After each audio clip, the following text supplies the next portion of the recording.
ನಮಸ್ಕಾರ. ಇಂದು ನಾವು ಭಗವದ್ಗೀತೆ ಅಧ್ಯಾಯ 1 ಶ್ಲೋಕ 12 ತಿಳಿದುಕೊಳ್ಳೋಣ. ಈ ಶ್ಲೋಕದಲ್ಲಿ ಮಹಾನ್ ಭೀಷ್ಮ ಪಿತಾಮಹರು ತಮ್ಮ ಶಂಖವನ್ನು ಊದಿ ಕೌರವರ ಸೇನೆಗೆ ಧೈರ್ಯ ತುಂಬುತ್ತಾರೆ. ಸಂಸ್ಕೃತದಲ್ಲಿ ಶ್ಲೋಕ ತಸ್ಯ ಸಂಜನಯನ್ ಹರ್ಷಂ ಕುರು ವೃದ್ಧಃ ಪಿತಾಮಹಃ ಸಿಂಹನಾದಂ ವಿನದ್ಯೋಚಯಃ ಶಂಖಂ ದದ್ಮೌ ಪ್ರತಾಪಾವನ್. ಇದರ ಅರ್ಥ ಸರಳ ಕನ್ನಡದಲ್ಲಿ, ಆ ಸಂದರ್ಭದಲ್ಲಿ ಕುರುಕುಲದ ವೃದ್ಧರಾದ ಭೀಷ್ಮ ಪಿತಾಮಹರು ಕೌರವರ ಸೇನೆಯಲ್ಲಿ ಹರ್ಷ ಮೂಡಿಸಲು ಗರ್ಜಿಸುವ ಸಿಂಹನಾದಂತೆ ಘೋಷಿಸಿ ತಮ್ಮ ಶಂಖವನ್ನು ಬಲವಾಗಿ ಊದಿದರು. ಇನ್ನೂ ವಿವರಿಸಬೇಕೆಂದರೆ ಇಲ್ಲಿ ಭೀಷ್ಮ ಪಿತಾಮಹರ ಧೈರ್ಯ, ಶೌರ್ಯ ಮತ್ತು ನಾಯಕತ್ವ ತೋರುತ್ತದೆ.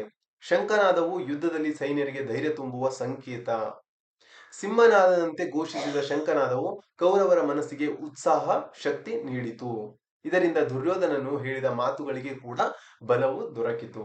ಇಲ್ಲಿ ಜೀವನದ ಪಾಠವೇನೆಂದರೆ, ಜೀವನದಲ್ಲಿ ಒಬ್ಬ ನಾಯಕನ ಧೈರ್ಯವೇ ತಂಡಕ್ಕೆ ಶಕ್ತಿಯಾಗುತ್ತದೆ. ಈ ಶ್ಲೋಕ ನಮಗೆ ಏನು ಕಲಿಸುತ್ತದೆಂದರೆ, ಜೀವನದಲ್ಲಿ ಒಬ್ಬ ನಾಯಕನ ಧೈರ್ಯವೇ ತಂಡಕ್ಕೆ ಶಕ್ತಿಯಾಗುತ್ತದೆ.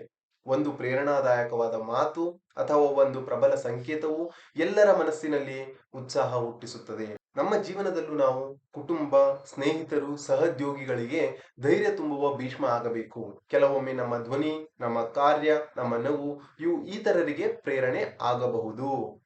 ಹೀಗಾಗಿ ಸ್ನೇಹಿತರೆ, ಭೀಷ್ಮ ಪಿತಾಮಹರ ಶಂಖನಾದವು ಕೇವಲ ಯುದ್ಧದ ಘೋಷವಲ್ಲ, ಅದು ಧೈರ್ಯ, ನಾಯಕತ್ವ ಮತ್ತು ಪ್ರೇರಣೆಯ ಸಂಕೇತ. ನಾವು ನಮ್ಮ ಜೀವನದಲ್ಲೂ ಧೈರ್ಯ ತುಂಬುವ ಶಂಖನಾದ ಮಾಡೋಣ. ಹೆಚ್ಚಿನ ಪ್ರೇರಣೆಗೆ ಮುಂದಿನ ಶ್ಲೋಕದಲ್ಲಿ ಮತ್ತೆ ಭೇಟಿಯಾಗೋಣ. ಧನ್ಯವಾದಗಳು.